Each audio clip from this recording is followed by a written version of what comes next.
Apa kabar saudara? Semoga selalu sehat dan tetap bersemangat. Saatnya Anda menyimak Berita Banten bersama saya, Maya Meliasari. Sejumlah berita menarik seputar Banten akan kami sajikan untuk Anda. Berikut 3 berita utama hari ini. Geger, warga temukan mayat di dalam toren air.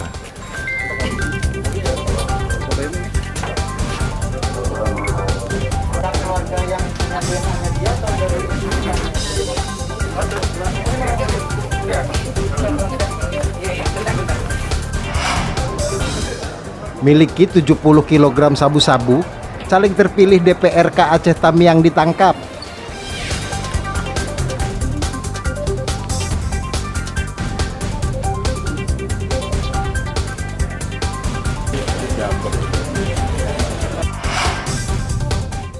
...211 kendaraan milik Pemprov Banten hilang. Kerugian mencapai 25,6 miliar rupiah.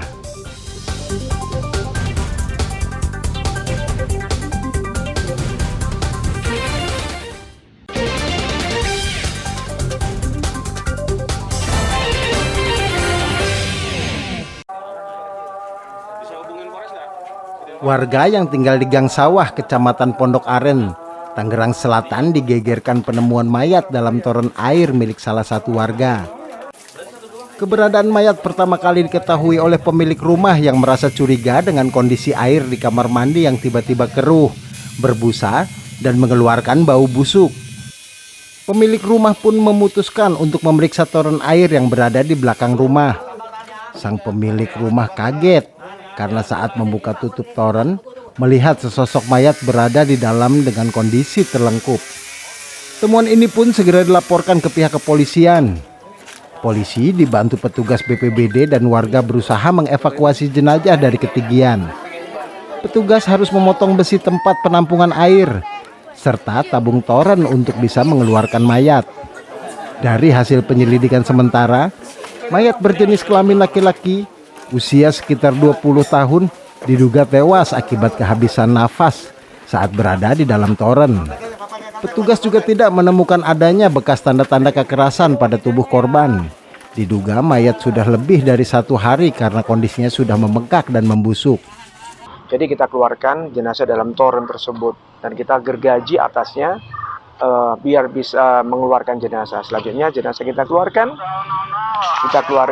lanjut kita masukkan ke kantong mayat dan kita lakukan proses evakuasi ke Rumah Sakit Polri Kramat Jati untuk dilakukan otopsi guna menentukan penyebab kematian, data atau identitas mayat tersebut, dan waktu kapan matinya orang tersebut. Mungkin itu aja.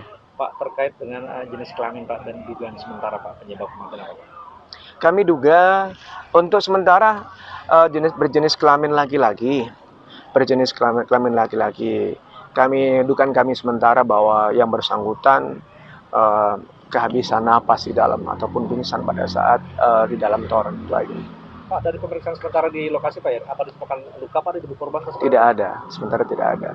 Hanya mengingat mayat tersebut atau jenazah tersebut mungkin dalam waktu cukup lama, jadi posisi agak membengkak jenazah laki-laki tersebut. Usai dievakuasi, jenazah langsung dibawa ke Rumah Sakit Polri Kramat Jati guna kepentingan identifikasi. Kasus penemuan mayat ini pun masih diselidiki oleh kepolisian sektor Pondok Aren. Ariel Maranus dan Syahbudin Atar melaporkan dari Tangerang Selatan. Jelang Hari Raya Idul Adha 2024, harga bahan pangan di Pasar Keranggot Kota Cilegon mengalami kenaikan. Salah satunya gula pasir. Saat ini harga gula Rp21.000 dari harga sebelumnya Rp17.000 per kilogramnya. Selain naik, gula pasir juga mulai langka dan sulit dicari di sejumlah toko di Pasar Keranggot. Karena tingginya harga, sejumlah pemilik toko bahkan mengosongkan gula pasir sambil menunggu harga gula pasir tersebut kembali normal. 1.000 Pak. Mulai kapan? Mulai bulan Roah ya, bulan Roah itu udah mulai. Untuk sekarang harganya berapa? 18 mungkin. Agak keberatan Bu ya? Iyalah kalau dihitung mah keberatan banget. Mau standarnya mah paling 15.000 ya. Kalau standar mah 15.000. Untuk pembeli lancar nggak Bu? Ya karena kebutuhan mah ya gimana ya Bu Ji? Mahal-mahal ya dibeli aja nah kebutuhan. Untuk gula kemasan jual nggak Bu? Nggak bisa jual Pak. Itu Kenapa, Bu? kemahalan. Sementara itu, menurut Kepala UPTD Pasar Tradisional Keranggot, kenaikan harga saat ini melonjak sangat signifikan menjelang Idul Adha. Apa sih Pak yang menjadi penyebabnya gula itu naik itu? Kalau gula itu produksi dari pabrik. Kalau saya tanya ke grosir, pedagang, eceran dan sebagainya, pasti jawabannya dari grosirnya, dari distributornya sudah naik tinggi. Akibat kenaikan harga ini, sejumlah pedagang mengeluh dan meminta pemerintah agar bisa menstabilkan harga agar para pelanggan bisa kembali membeli gula dengan harga normal. Ariel Maranus dan Rico Alfredo melaporkan dari kota Cilegon. Mendekati Idul Adha, pedagang hewan kurban mulai bermunculan di sejumlah titik, seperti yang terlihat di sepanjang Jalan Raya Siliwangi Rangkas Bitung, Kabupaten Lebak. Sejumlah pedagang hewan kurban mulai menjajakan dagangan mereka berupa domba atau kambing. Hal ini biasa terjadi setiap tahun saat mendekati Hari Raya Idul Adha. Hewan kurban didatangkan dari sejumlah sentra peternakan domba di Cianjur, Purwakarta, dan Garut, Jawa Barat. Misbah, salah satu pedagang, mengaku setiap tahun biasa berjualan hewan kurban di sepanjang ruas jalan raya ini. Hewan kurban ini dijual mulai dari harga Rp2.800.000 sampai Rp3.500.000 sesuai dengan ukuran domba.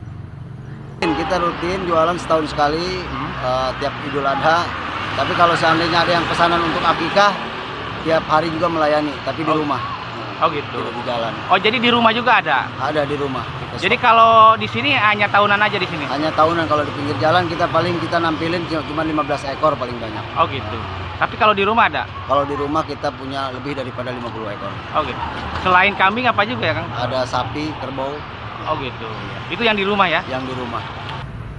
Menurut pedagang, meski lebaran Idul Adha masih sekitar 3 minggu, namun beberapa hewan kurban sudah laku terjual.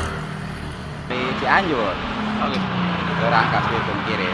Oh, akan beli sana langsung atau gimana? Ya belanja lah. Oh gitu ya. Untuk harga sendiri kan mulai dari kapan, beri berapa nih? Dari harga 3 juta sampai harga 7,5. Oh gitu. Yang paling tinggi biasanya harga sampai berapa? Harga 7.500.000. Oh gitu. Yang paling banyak diminati warga yang harga berapa tuh? Yang 4 juta. Oh, banyak belum Kang? Alhamdulillah sih kalau permintaan mah cuman mungkin waktunya aja yang dibelinya. Oh gitu. Permintaan hewan kurban biasanya meningkat 1 minggu atau 3 hari jelang Hari Raya Idul Adha. Ariel Maranus dan Sajiwa Pratama melaporkan dari Kabupaten Lebak.